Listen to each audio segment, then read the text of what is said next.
This is beautiful. We continue today with the beautiful scenery. This area keeps giving amazing vistas. Just everywhere we go. Welcome to Arizona, Texas. We are in China, the autonomous region of Tibet.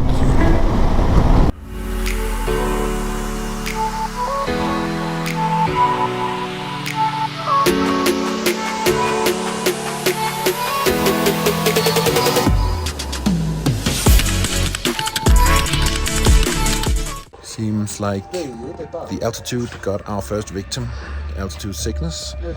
So we're just now negotiating to get the bike transported to Lhasa, while our customer goes in the support van with our guide, and hopefully he will feel better soon. But seems like it's over and out for this time on this trip. Too bad, but it is really tough being up here in the altitude, and you need to be prepared for that. It will help just go down a couple of 100 meters. So, but everybody have to make the decision about their own health, and I think always it's the right decision to go for safety first. So happy that we can make it happen, get the bike transported back to Lhasa, and we are good to continue the trip, the rest of us.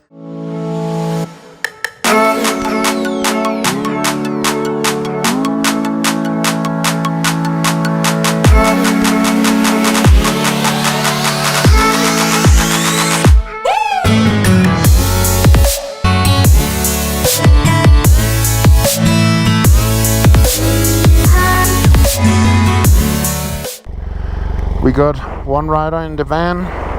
We're leaving a bike behind. And we got Pat and Julie as the last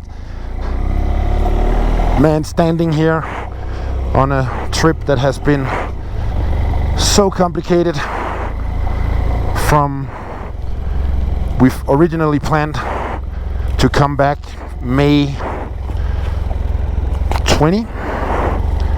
But then you all know COVID hit. Everything went to a full stop. We all had to change and move and postpone. So this trip was postponed till 21. 21 it was postponed till 22 May. May was impossible. China wasn't open. We moved till September 22, and each time customers came on board and some dropped out, and now we were down to 5 riders on this May trip, which is basically our minimum to do any ride. And then unfortunately one guy had personal stuff going on, dropped out. 2 guys didn't get their visas done on time for China, and we ended up going with just 3 customers, and now 1 customer's in the van. So yeah, bit of a mess, but we're doing it like with all our trips. When we guarantee departure and guarantee a trip, you can be sure we will do it, even if it's in the red for us. But that's how we run it. We want to be sure that you can trust. When you book with us, you will get your tour.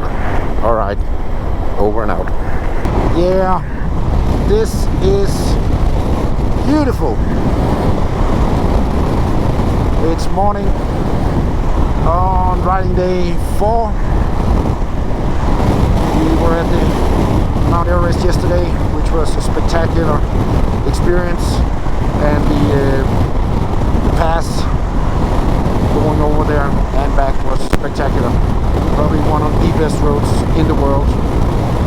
I cannot see, having traveled in more than 115 countries, that I've seen a road that is more fun on a bike. But we continue today with the beautiful scenery. We are gonna make our way back to Shigatze, which is the second largest town in Tibet. We we're gonna go see the monastery, and we have a request to try out some pig ears. So we're gonna find pig ears tonight, which is part of the Chinese cuisine, and yeah, lots of fun stuff to eat on those menus. So if you're into different flavors, China is definitely the place to visit.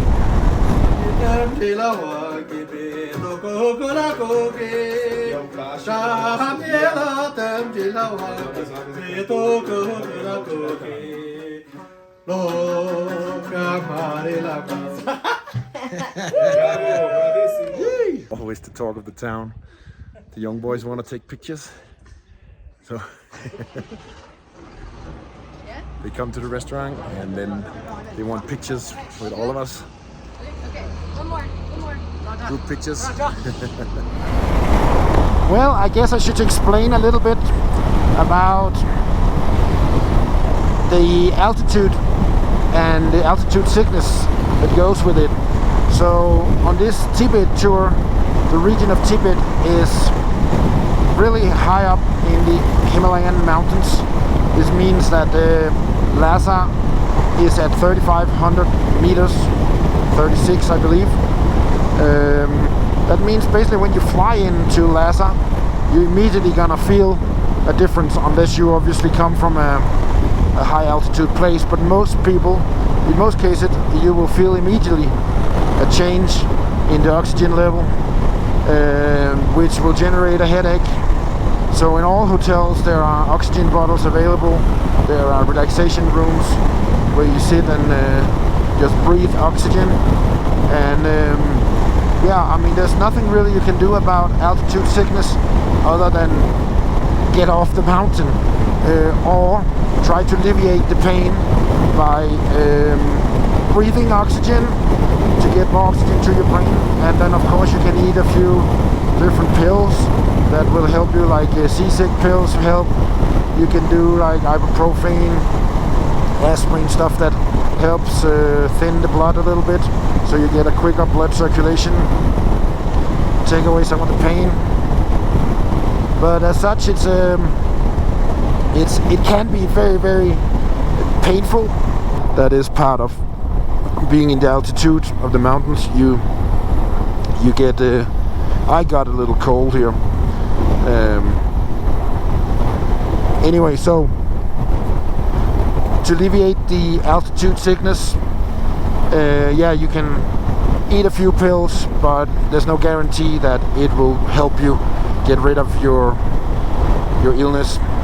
So the only real way to do anything about it is get down to a lower altitude. Then you'll immediately feel better. Sometimes it's 100 meters, which is like 300 feet you need to go down, and you'll immediately feel the change. So it is really a very, very individual type of illness that you cannot know whether you can handle or not until you try it on your own body. When it comes to Tibet, there are a few restrictions here, which means it's an autonomous region of China, so you obviously need to get a visa to China to get into China, but we also need to get a special travel permit to even visit the region of Tibet. And they do not allow individual travel, so it all has to be as part of a group arrangement, which is what we do. But that also means that the requirements are that you get your Chinese visas well in advance, because the Tibet visa can take up to 1 month to organize. Most cases we can get it done in a couple of weeks, but it's a process where we need to get the authorities to approve our Chinese visas and our passports, and then we have the permit done, and that has to be shipped physically to our entry point in China. So we actually pick it up before we can even board a flight to Tibet. So it's a quite lengthy process, but I would say it's absolutely worth the effort. Tibet is a spectacular region of the world. The scenery, as you can see wherever we go, is just so beautiful. Another restriction that is here is that if you're over 70 years old, then you do not qualify for the Chinese driver's license, which is a requirement here. It is something that we've built into our tour. So we spent one of the 2 first days where we acclimatized to the altitude in Lhasa. We spent that day going to the DMV and getting the Chinese driver's license. It's a fun process, even though obviously it's never really that fun to be in a bureaucratic process. But just seeing how the whole thing works is amazing, and you end up getting a real Chinese driver's license. So it's a cool process, but they do not allow people over 70 to get the license. So unfortunately, if you're close to turning 70 and you're thinking about doing this trip, you gotta sign up right away, because if you turn 70, then unfortunately you cannot ride a motorcycle here. That's nice. Gotta wait, let them pass. And they go over to grass on the other, on the neighbor's field where the grass looks greener. Let's see the little sheepies. The last one there doesn't really have any hurry in its life. Okay, let's go.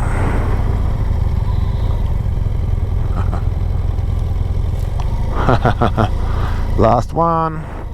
Bye bye, sheepy. Yeah, we're making our way over this little bridge system down here. It's been a massive river we have followed for quite a while in this desert area. And now we're finally crossing it. And then we're gonna make a left, I believe, before this mountain down here. Go over through that canyon. Yeah, this is a beautiful area, but barren as the moon. Cool area. Definitely happy we made this detour. Whoa, sand on the road. Be careful, be careful. Good. Are we doing a viewpoint, maybe? Ah, we can see Lhotse from here. The mountain. One of the world's tallest mountains, I guess. Is that Lhotse? That's Mount Lhotse. Ah, cool. 8,500. Straight ahead, Mount Lhotse. Okay, with a little wheel you can see Mount Lhotse out there. It's one of the mountains over 8,500 meters.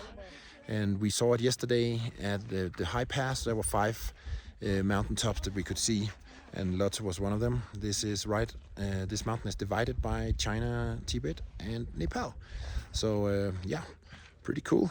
This area is the Mt Everest nature resort, almost like a deserted, barren area, but very, very cool. This area keeps giving amazing vistas. Just everywhere we go. Look at this, like the old police cars, they put up like that just to warn people that there are police presence. And we see them all over in all the little mountain passes. They have them. They even have like statues of policemen with like a laser gun. So yeah, lots of cameras, speed traps everywhere. So need to be careful. You come on the highway and suddenly it goes down to 40 kilometers, and then you have a big camera, yeah, almost like a, what we call a gate, with a bunch of cameras in each direction. They're all over the place. Welcome to Arizona, Texas. Almost looks like a highway in the United States of America. But it's not. We are in China, the autonomous region of Tibet. But nice long straight highway, bringing us down in altitude a little bit, because we have had a hard time, all of us, at 4,200 meters altitude the last 2 nights in the hotel rooms. So it will be good to come under 4,000 meters tonight. hopefully everybody will feel much better. But just look at this. Did you think about this when you heard about Tibet? I don't know what I imagined, but not this.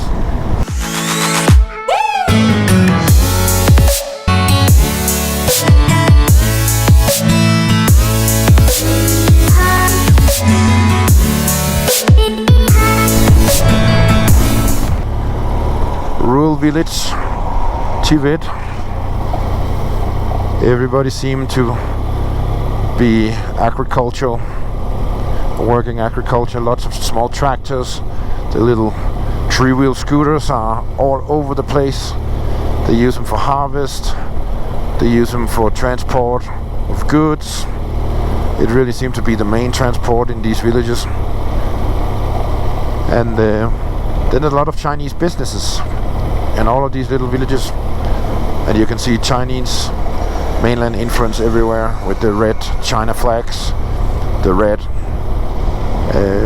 propaganda banners everywhere. Yeah, small town Tibet, very basic life, very rural, very agricultural, and as you can see, lots of fields, but no trees, no forest, no bushes, just barren. More curves, another little pass. Actually, we just go from one pass to the other, and it's just incredible. Yeah, look at this. Wow. Woo! Beautiful. Double amount of minibuses on one truck. Amazing. The horizons out there, another huge factory. Definitely the natural minerals and resources here are being pulled out of the ground anywhere, and then in connection with each little factory, huge factory, there's new housing, small villages set up. So it's pretty spectacular amount of infrastructure being just slammed up everywhere here. And I have said it before, and I'll say it once again. If you really want to experience original Tibetan culture and see these beautiful sceneries before they get completely packed with construction and mainland Chinese influence, then now's the time. We made it to the Tashi Lumbo monastery here in Shigatze, the second largest city in Tibet. And now we're gonna go through the gates, and I'll see how much we are allowed to film in there. But it's a very spectacular looking monastery from the outside.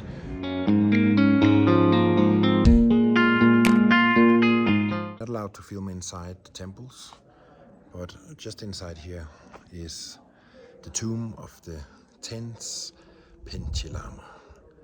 It's not the Dalai Lama, this is the Penche Lama. This is who took over this temple after the Dalai Lama left for Lhasa. So this has been their residence. Now it's the 11th Penche Lama that's ruling, and this is actually now his temple, but he lives in Beijing.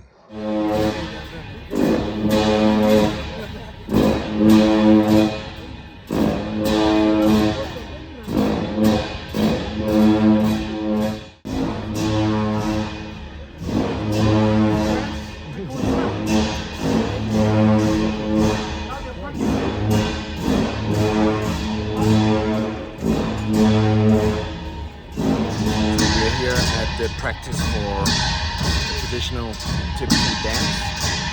And you can see the guys drumming up behind, and then they have the big horns that they blow to call for prayer.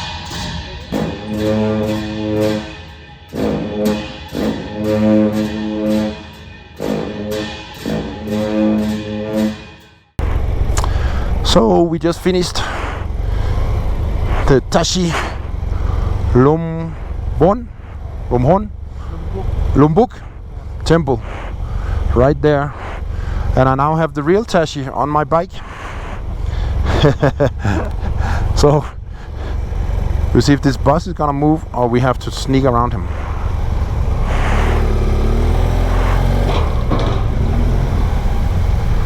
Alright, we made it to our hotel. We just ordered a little soup, just a tiny little one, and a side dish of broccoli. And we have some pig ears and some pig tail on the table. Oh.